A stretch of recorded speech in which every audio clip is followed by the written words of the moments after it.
Que a paz de Deus, que vai além de todo entendimento, ilumine o seu dia e a sua semana. Hoje, a gente vai mergulhar num cântico muito antigo e, olha, muito poderoso, que fica lá em Isaías capítulo 26. Para essa nossa conversa, a gente está usando o texto bíblico da Nova Almeida Atualizada e também, os comentários do teólogo John A. Martin para nos guiar. E o que a gente tem aqui não é só um poema, é quase um drama, sabe? Começa com celebração, segurança, depois mergulha num desespero que é o fracasso humano e quando parece que tudo está perdido, termina com uma das promessas mais chocantes de todo o Antigo Testamento. E isso meio que traz a nossa grande questão, né? Como que uma canção escrita há milênios, falando de muralhas, de portões, pode dizer alguma coisa relevante para a nossa busca por segurança e paz hoje? Essa pergunta é o centro de tudo. Porque essa busca por segurança ela não muda. É humana. O que muda são as muralhas que a gente constrói para se sentir seguro, né? E Isaías meio que nos convida a dar uma olhada nos alicerces dessas muralhas. O resultado pode ser bem surpreendente. Ótimo, então vamos começar por aí mesmo. O cântico já abre com uma imagem muito forte de segurança. Diz assim, nos versículos 1 e 2, temos uma cidade forte, na qual Deus põe a salvação como muralha e defesa. Abram os portões, para que entre a nação justa que guarda a fidelidade. Agora, o que me chama a atenção é o contraste, porque em capítulos anteriores, a conversa era sobre cidade em ruína, destruição, e de repente, surge essa cidade inabalável. O que tem de diferente nela? A diferença é tudo. A chave para entender o capítulo é perceber que a gente não está ouvindo uma canção sobre o presente de Isaías. É profético. Nós estamos ouvindo a voz de um povo redimido, lá no futuro, olhando para trás e vendo o que Deus fez. Essa cidade forte é uma figura da Jerusalém restaurada. É um símbolo do povo de Deus vivendo seguro. E o detalhe genial está na arquitetura dela, sabe? As muralhas não são de pedra. A muralha é a própria salvação. A segurança não vem de uma defesa física, mas de uma realidade espiritual. Quer dizer, a proteção não é algo que se constrói. Exato. É algo que se recebe. E quem pode entrar? O texto diz a nação justa. Isso me leva para o versículo 3, que parece deixar tudo ainda mais pessoal. Ele diz, tu, Senhor, conservarás em perfeita paz aquele cujo propósito é firme, porque ele confia em ti. A segurança sai do coletivo, da cidade, e entra na mente do indivíduo. Exatamente. A canção dá um zoom, sai daquela imagem panorâmica da cidade e foca no coração de quem mora lá. E essa perfeita paz, que no hebraico é shalom, shalom, essa repetição para indicar plenitude, não é ausência de problema. É uma tranquilidade por dentro, sabe? Inabalável. E ela vem de uma mente firme. E a firmeza dessa mente vem da confiança. O versículo 4 explica o porquê. Diz, confiem no Senhor perpetuamente, porque o Senhor Deus é uma rocha eterna. Eu gosto muito dessa metáfora da rocha eterna. Hoje, sei lá, no mundo financeiro, as pessoas buscam um porto seguro para os investimentos no meio da volatilidade. Isaías parece que está fazendo um argumento espiritual bem parecido, né? Num mundo de incertezas, em que você ancora a sua confiança?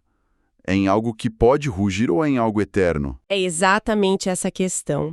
E para deixar o contraste bem claro, o cântico mostra a alternativa logo em seguida. Depois de descrever a cidade segura, na rocha, o versículo 5 fala da cidade elevada. Essa cidade é humilhada, derrubada, vira pó. Essa é a cidade que confia em si mesma. É o símbolo do orgulho humano, da autossuficiência, da tecnologia, do poder, de tudo que a gente constrói para dizer não precisamos de Deus. A imagem dos alicerces dela sendo derrubados até o pó é a falência poética dessa abordagem. E a inversão é completa. O versículo 6 diz que os pés dos oprimidos e dos pobres vão pisar nessas ruínas. Ok, então a cidade do orgulho cai e os oprimidos são exaltados. Isso por si só já é um ato de justiça, certo? E parece que o cântico pega essa ideia e desenvolve na próxima parte, falando do caminho do justo. Mas aqui eu fico um pouco confuso. Pode falar. O versículo 7 diz que a vereda do justo é plana. Isso soa como uma vida tranquila, sabe? Sem obstáculos. Mas logo em seguida, o tom do texto muda completamente e fala que os habitantes do mundo aprendem a justiça quando os juízos de Deus aparecem. Juízos soam como o oposto de um caminho plano. Parece contraditório. Como a gente resolve isso? Essa tensão é o ponto central dessa sessão. A vereda plana não é uma promessa de vida fácil, é uma confissão de fé. É a convicção de que, apesar das curvas e dos buracos, Deus, no final, acerta o caminho de quem confia nele. Mas a canção é muito realista.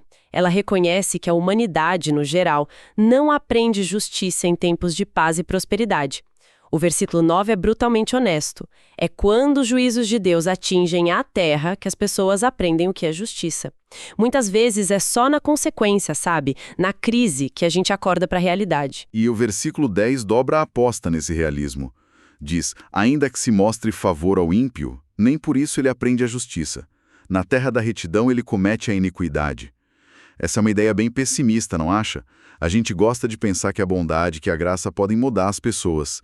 Isaías está dizendo que, para alguns, isso simplesmente não funciona, que a única linguagem que eles entendem é a da consequência. É uma afirmação dura, mas reflete uma verdade profunda sobre a condição humana. A canção sugere que um ambiente favorável, ou até a graça de Deus, não é suficiente se não tiver uma mudança de coração. Uma pessoa pode estar na terra da retidão, cercada de bons exemplos, de oportunidades, e ainda assim escolher fazer o mal. Isaías escrevia para um povo que tinha recebido a aliança, as leis, a proteção de Deus, e mesmo assim, vez após vez, se voltava para a idolatria e para a injustiça. A graça era oferecida, mas o coração continuava duro. Então, para esse tipo de coração, o juízo não é só punição, ele é pedagógico. É a última ferramenta para ensinar o que a bondade não conseguiu. Isso nos leva para uma parte que soa muito como uma confissão. O versículo 13 diz, Ó Senhor nosso Deus, outros senhores têm tido domínio sobre nós, mas nós louvamos unicamente o teu nome. Parece um povo olhando para trás, sabe? Reconhecendo os erros e reafirmando a lealdade. Sim. E esses outros senhores não eram figuras abstratas, não. Para o povo de Judá, isso significava impérios muito reais, brutais.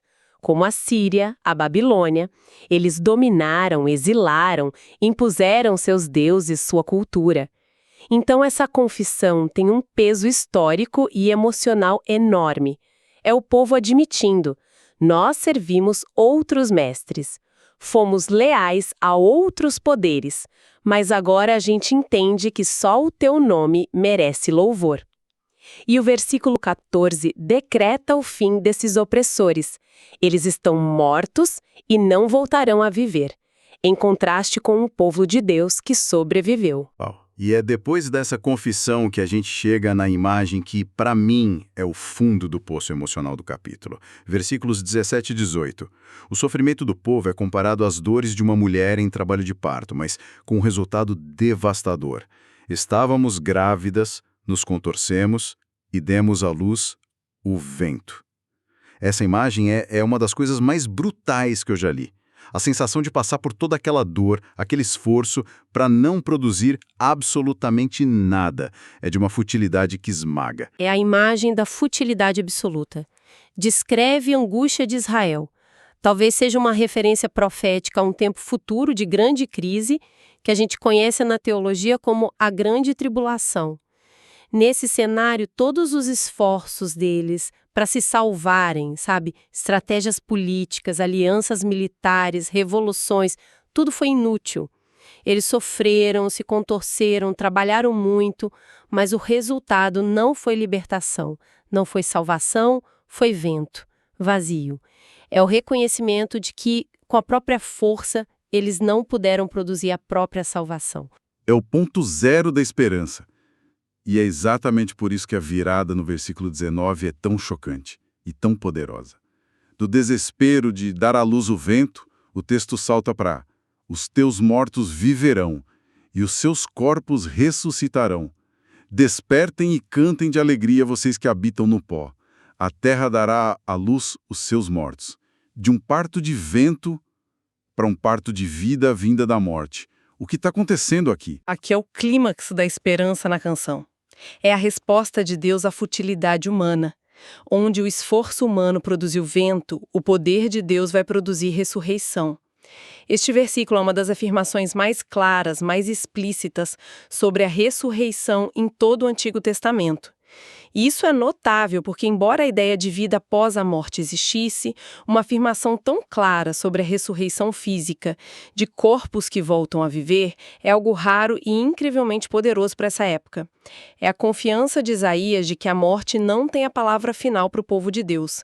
A imagem do orvalho de vida caindo sobre a terra seca é essa promessa da intervenção divina, trazendo de volta seus santos para viverem as bênçãos do seu reino. Que promessa inacreditável! Depois de um pico de esperança como esse, os 2 últimos versículos soam como uma instrução urgente, quase um alerta. Meu povo, entrem nos seus quartos e tranquem as portas. Escondam-se por um momento, até que passe a ira. A pergunta imediata é: ira de quem? E por que o povo de Deus que acabou de receber essa promessa precisa se esconder? Essa é uma instrução profética para o remanescente fiel. A ira aqui é a ira de Deus sendo derramada sobre a maldade do mundo, um período de julgamento. Para quem não está familiarizado, isso se conecta com a ideia de um tempo futuro de crise global intensa que, segundo a profecia, vem antes do estabelecimento final do reino de Deus. O chamado para se esconder não é um ato de medo, mas de obediência e confiança. É como se Deus dissesse: olha, eu vou lidar com a injustiça do mundo. Enquanto isso, fiquem seguros sob a minha proteção, porque essa ira é passageira para vocês. E essa ação de Deus é descrita no último versículo de uma forma avassaladora. Pois eis que o Senhor sai do seu lugar para castigar a iniquidade dos moradores da terra.